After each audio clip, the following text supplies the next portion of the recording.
ক্ষমতাচ্যুত প্রধানমন্ত্রী শেখ হাসিনার মেয়ে সাইমা ওয়াজেদ পুতুলের বিরুদ্ধে প্রায় ৩৩ কোটি টাকা আত্মসাতের অভিযোগ উঠেছে। এ টাকা সূচনা ফাউন্ডেশনের নামে ব্যাংকের কর্পোরেট সোশ্যাল রেসপন্সিবিলিটি (CSR) ফান্ডের।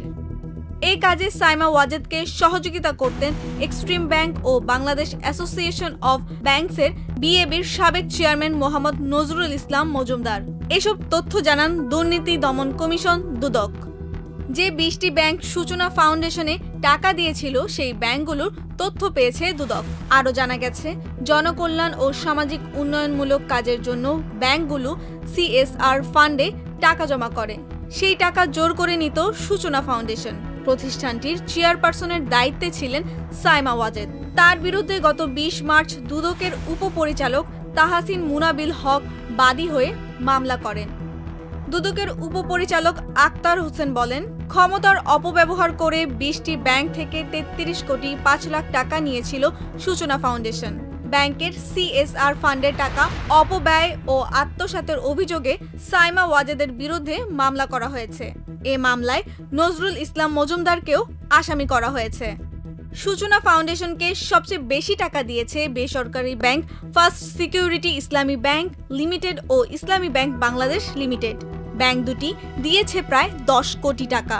বাকি ব্যাংকগুলো ৫ লাখ টাকা থেকে ২.৫ কোটি টাকা পর্যন্ত দিয়েছে। ব্যাংকাররা বলছেন, কেন্দ্রীয় ব্যাংকের নির্দেশনা অনুযায়ী CSR ফান্ডের বেশিরভাগ অর্থ তারা শিক্ষা, স্বাস্থ্যসেবা, দুর্যোগ ব্যবস্থাপনা ও জলবায়ু পরিবর্তন অভিযোজনে ব্যয় করেন। নির্দেশনা অনুযায়ী ব্যাংকগুলোকে তাদের CSR তহবিল ৩০% শিক্ষা খাতে, ৩০% স্বাস্থ্যসেবায় ও ২০% দুর্যোগ ব্যবস্থাপনা ও জলবায়ু পরিবর্তন অভিযোজন খাতে বিনিয়োগ করতে হয়। ২০১৪ সালে সূচনা ফাউন্ডেশনের চেয়ারম্যান হন সাইমা ওয়াজেদ। প্রতিবন্ধীদের আর্থিক সহযোগিতার কথা বলে প্রতিষ্ঠানটি করা হয়েছিল।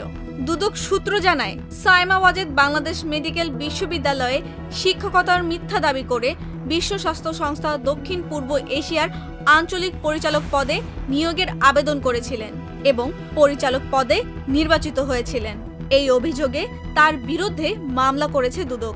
এর আগে ১৫ জানুয়ারি ক্ষমতাচ্যুত প্রধানমন্ত্রী শেখ হাসিনার মেয়ে সাইমা ওয়াজেদের বিরুদ্ধে অনুসন্ধান শুরু করে দুদক।